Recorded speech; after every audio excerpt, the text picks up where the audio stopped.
and welcome to Homo Politicals. This is Enterprise TV. Very pleased to welcome you to the broadcast today. Thanks for always being there.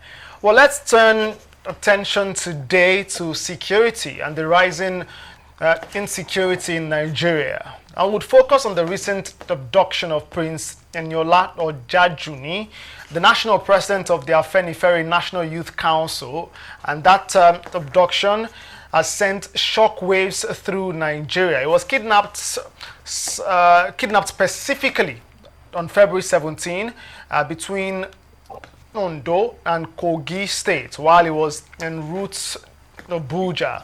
Well, he has sustained a gunshot wound, according to report, during the incident of kidnap. And his captors initially demanded through a video a ransom of 100 million naira. And have since escalated their demands, including 2 tricycles to the ransom and threatening to kill him by 3 p.m. Nigerian time. That would be on Monday, February 25. Well, reports have it that they permitted him to speak with his wife, and they now moved that to by 24 hours, which means from 3 p.m. Nigerian time on Monday, February 25, they moved that to Tuesday, February 26. All right, so there you go. That is the report basically. Pardon me, Monday, February 24 to Tuesday, February 25. All right. Now, in that distressing video circulating social media, the national youth leader of the Afenifer National Youth Council, Prince Ojajuni, is seen pleading for his life. And in that video too, you find an assailant pointing an AK-47 at his chest. He further appealed to Nigerians for assistance. He was pleading, saying your little donation of 100,000 naira here, 50,000 naira there, and 1 million naira can go a long way in saving his life. Very distressing video indeed. But what exactly are the implications of this kidnap and ransom demand? As we hope that the police, in connection or in collaboration, more like, with other security forces, ensure a safe return to his family and friends. Let's talk about the big picture too regarding this. I'm joined today virtually by security consultant Chief Darlington Momo Umoru. Chief Darlington, thank you so much for joining me today. Well, my pleasure once again. My first time being here. I'm glad to be here to do one of those things that I tend service to the nation. Thank you so much for joining me. Kingsley Bass is my name. Let's get down to the conversation. Let me know what you think of this kidnap situation. Some will say one too many, especially high-profile kidnap, because of course we're talking about the national president of Afenifer National Youth Council.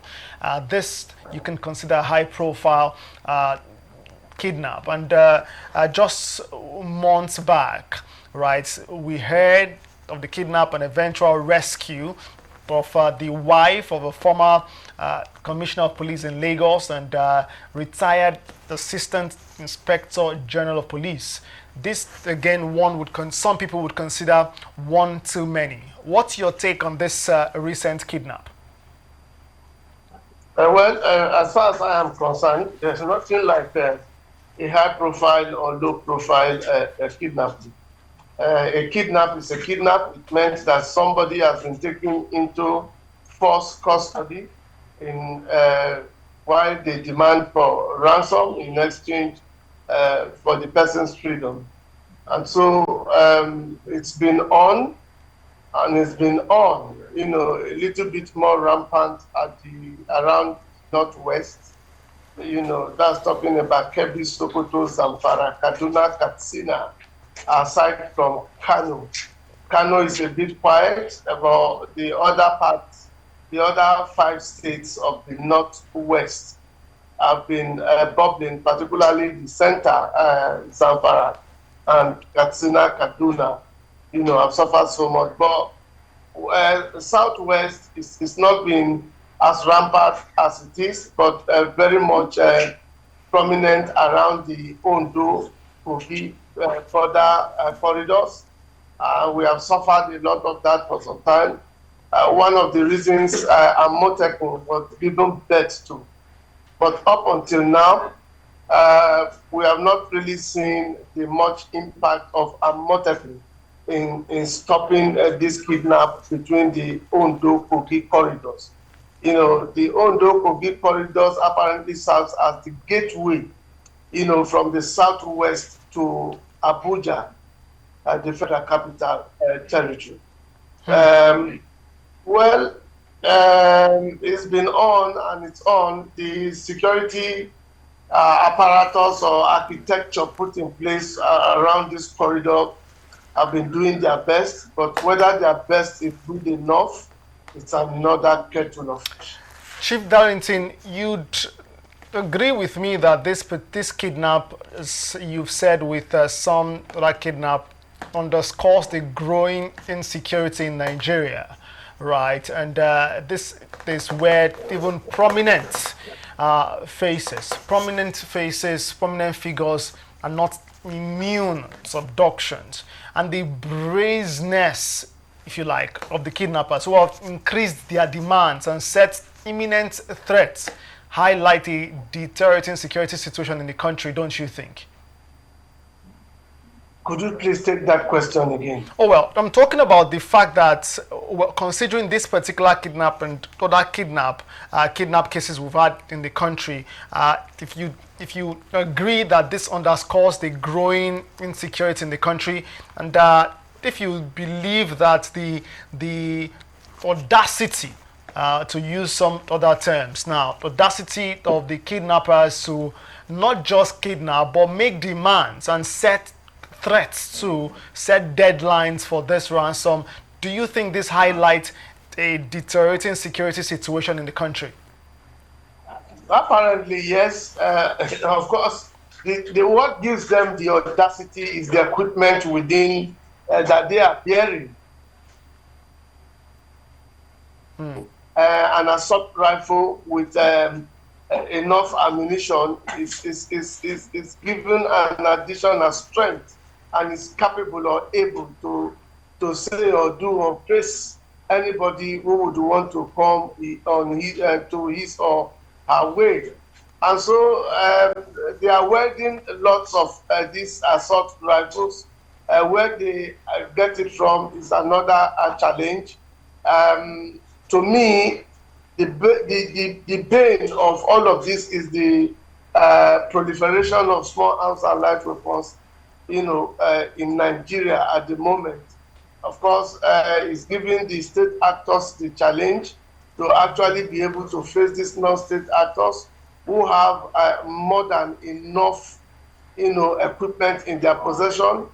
Talking about number, talking about equipment in number, talking about equipment in sophistication, talking about, you remember recently where ISWAP or Boko Haram, you know, attacked a part of Borno where the military was doing clearance.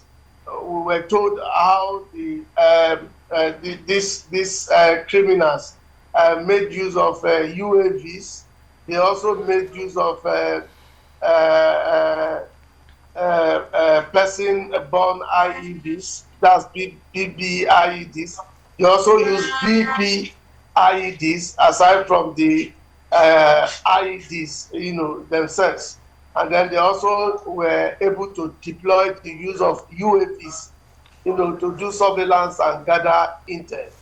And so all of this put together explains just one thing: the level at which these criminals have gone sophisticated, you know. So in terms of sophistication and in number, they get this gives them a lot of confidence to face anybody, to face not just the state actors, to face even the very smaller security arrangement put by states or region. In the western region, we have what is called the Amotekun, you know, and then you want to ask yourself, Amotekun is supposed to be very much prominent around the Ondo axis, that corridor between Ondo, Abuja, and Kogi State. But what has been the impact? And so this is what gives these criminal elements that confidence. They can weld any of these weapons. But my challenge is, how do these weapons find their ways into the country? Those who are meant to man our borders, is it that they are not doing enough? Is it that the porosity of our borders is what is fueling the height or level of insecurity that we are having, that is further giving these people that strength of confidence? Chief Darlington, that is just one part of that. There's been talks recently about possible funding of terrorism activities in Nigeria by the United States or through the United States Agency for International Development. But that's a conversation maybe we can get into much later. But let's talk about that particular route. The pathway, the route you have to definitely take if you are heading to the Federal Capital Territory, Abuja, coming from the southwestern part of the country. Exactly where this National Youth leader, the national president of the Afenifer National Youth Council, was kidnapped. It is not the first time. It appears to be a dreaded route for many travelers. Yet people still use that route. People have sometimes no choice than to use that, considering the cost of flying. So why has it been difficult for the Nigerian security architecture to mount that route, successfully tackling, stopping, and ensuring that we don't have cases like this? You did reference in your opening comment how this is one of the reasons why the Southwest Security Network, codenamed Amotekun, this is how they started. This is what birthed that particular initiative. How come years later we're struggling to maintain security and do so well around that same corridor? Well, I wish my friend, the Chief of Defense Staff, was sitting beside me so that he would have been able to help me to respond to that question as an official who is directly involved. But let me. I'm sorry, Chief. Just before you continue, would it be in the place of the Chief of Defense Staff to respond to this, or the Nigeria Police Force, though? Well, whichever one of them, like we know, those who have been really deployed to chase after these bandits and terrorists have been the Nigerian military, with a couple of security intelligence assistants from the police, DSS, and the rest of them. But as it were right now, if you take through that route, Kogi State, particularly Okene, sits at the border point of Kogi, particularly with the sharing borders with Ondo State, which is like the gateway into the Federal Capital Territory. There are basically two routes: the Okene route and the Kaba route. The Okene route has been abandoned by most motorists because that route has been very much deplorable. And aside from that, the armed robbers are known to have taken over that axis. The Kaba route, is the one that most motorists, prefer to take, because in terms of good roads, that road is better. That leads you through, takes you through the Dangote cement factory axis and a route to Lokoja and all of that. But we know that kidnapping specifically take place from antecedents more on the Kaba axis, the corridor that leads to Kaba, not the one that actually leads to Okene, which is very much deplorable. But even so, we have a number of, military checkpoints, police checkpoints on that route. But what beats my imagination is how this person still operates. But of course, these checkpoints are not mounted on every distance between two poles. It takes a little distance. They do their intel, they carry out their intel very well, talking about the kidnappers. Of course, they also work on information, particularly when they have a target. Somebody provides enough information between where the takeoff point of the target up until where they stop and kidnap such persons. You cannot rule out that possibility. Over time, we've seen situations where arrests were made, and when interrogations are properly done, we find links, to persons who provided information about movement of the victim. So whether we like it or not, the numerical strength of the Nigerian police is not enough to cover every bit. What I think we lack at this point in time is the technological equipment, that are supposed to have been mounted for surveillance on that route. We also lack UAVs that are supposed to operate that route from antecedents. We have known that cases like this happen between the Ondo axis and Lokoja axis, over time. But I think attention has basically in most times now been shifted to the Ondo axis and route FOB. And so what I think we do not have is not just personnel. I think we should have been able to plant enough surveillance equipment aside from the patrol UAVs. And we have been able to gather or give intel to the control room from where the entire route should have been monitored. And then eventually there are strange movements. Those who are in the control room will be able to call for attention and backup.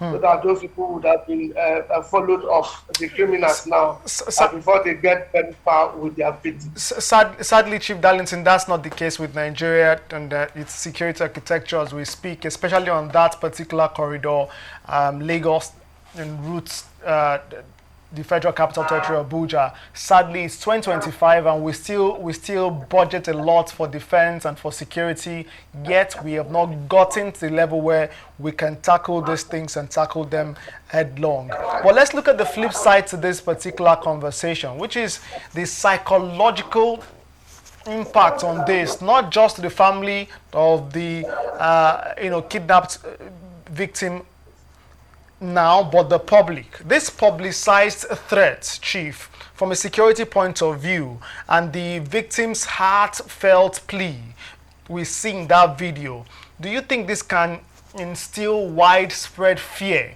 and anxiety among citizens, especially those who use that particular corridor? And do you think this would further erode trust in the government's ability to ensure safety?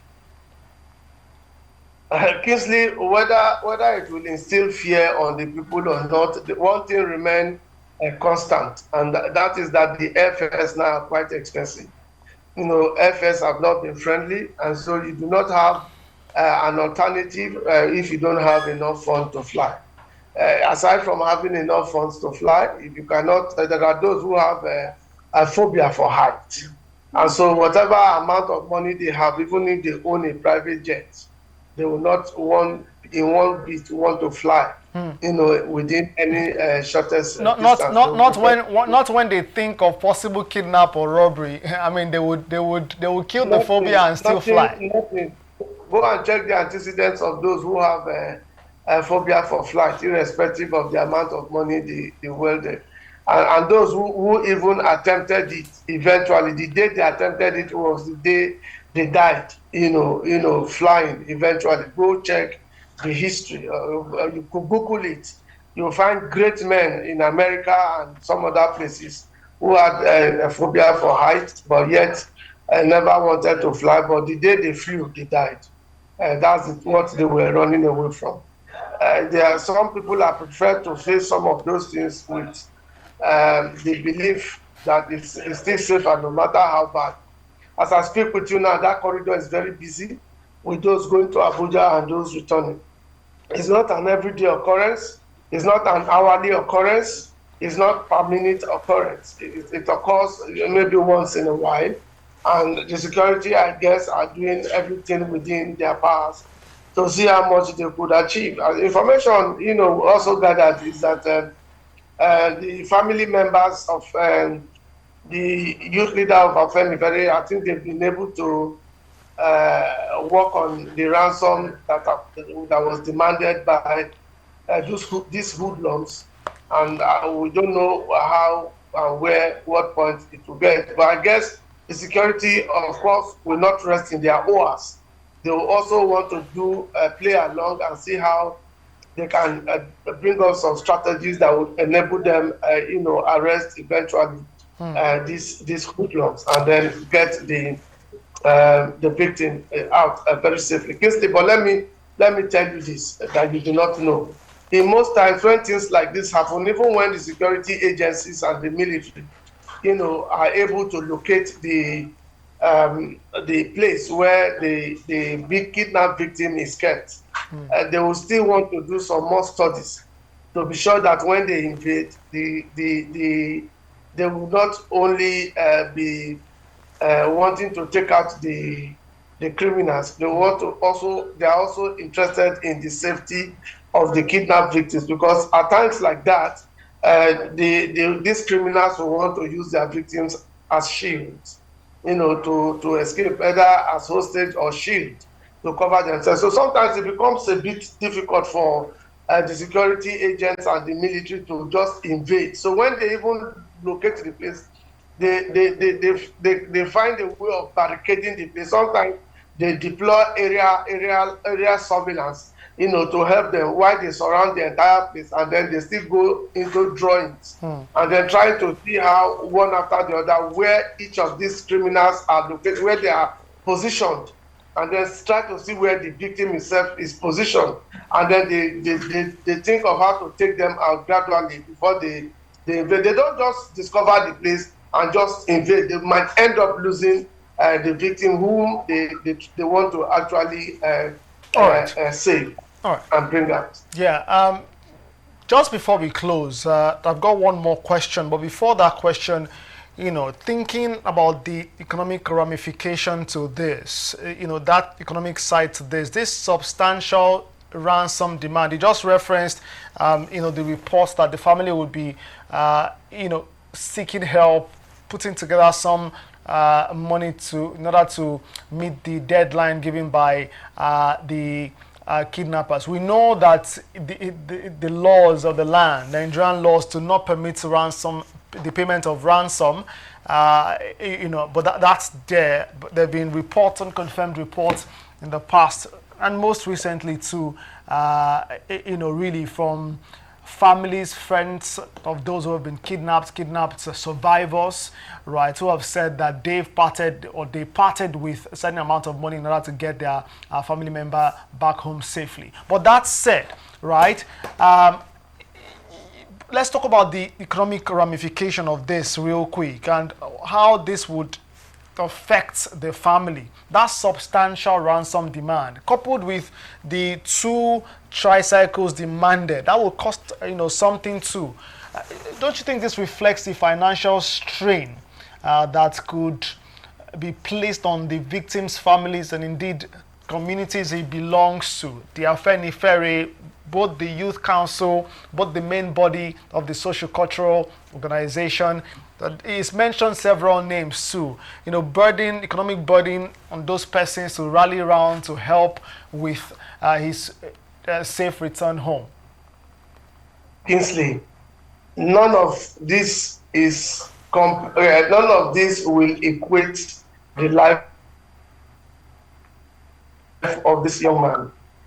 Definitely, they will do everything within their powers to raise that money, even if it means selling the last thing they have, just to have this young man get back home.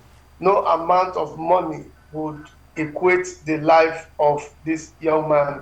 What we need to pray for is that we have seen situations, particularly kidnapping cases, not in this part of the country, but in the southeast, where even no matter how much they ask you to bring, southeast, south, even after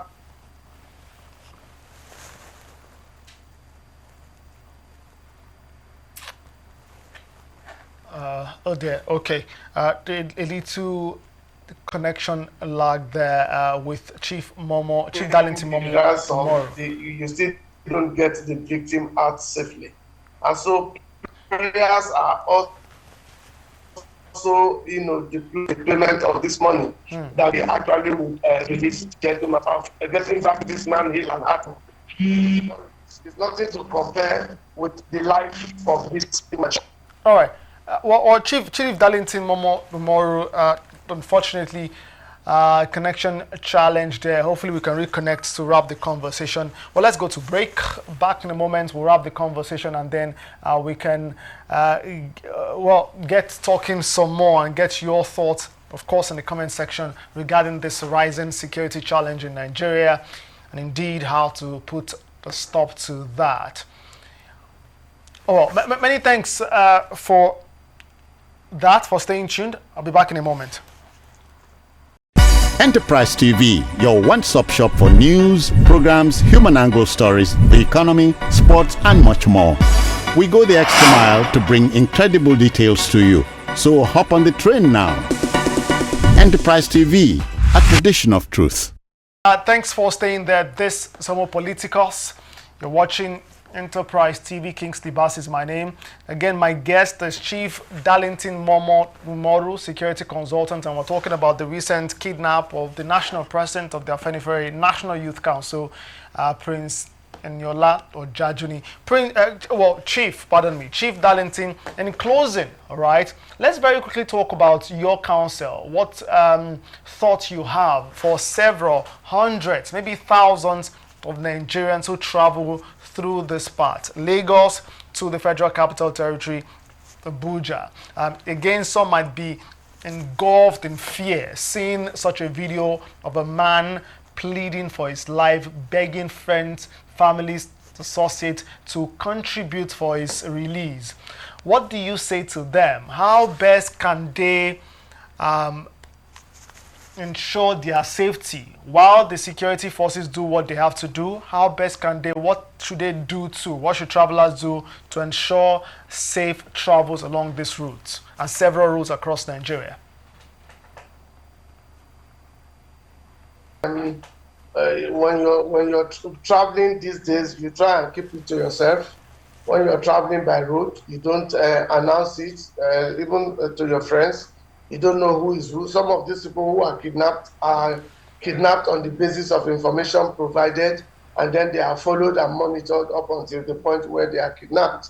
And so if you're traveling on these red flag zones, all you need to do is minimize information about your trips and be economical with your trips about going on that corridor, those corridors these hoodlums are likely to be encountered. And so not even your family members, you also try as much as possible.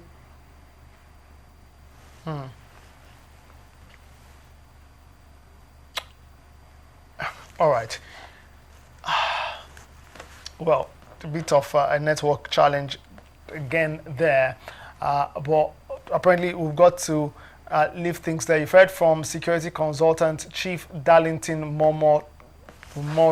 He says manage information. Be careful how you share your travel details so that you can stay safe, especially when traveling by road. Well, that's Homo Politicus today. I'd like to thank Chief Darlington Momo, security consultant, for joining the conversation today. Well, until next time on Homo Politicus, make sure you drop your comment right there, especially if you've used the that particular corridor traveling from Lagos for the southwestern part of the country to the Federal Capital Territory, especially if you did that by road. I'd like to hear your experience. Of course, not all experiences will be bad. We acknowledge that, and we thank God for safety, right? And thank security forces as well, who day and night continue to protect our communities, protect lives and our properties from attacks by these criminals. But yes, again, thank you so much. In the comment section, I'd love to hear your experiences, especially traveling by road in Nigeria. Kingsley Bass is my name. Until next time, no more politicals. Make sure you're safe and keep it locked here. Keep watching Enterprise TV.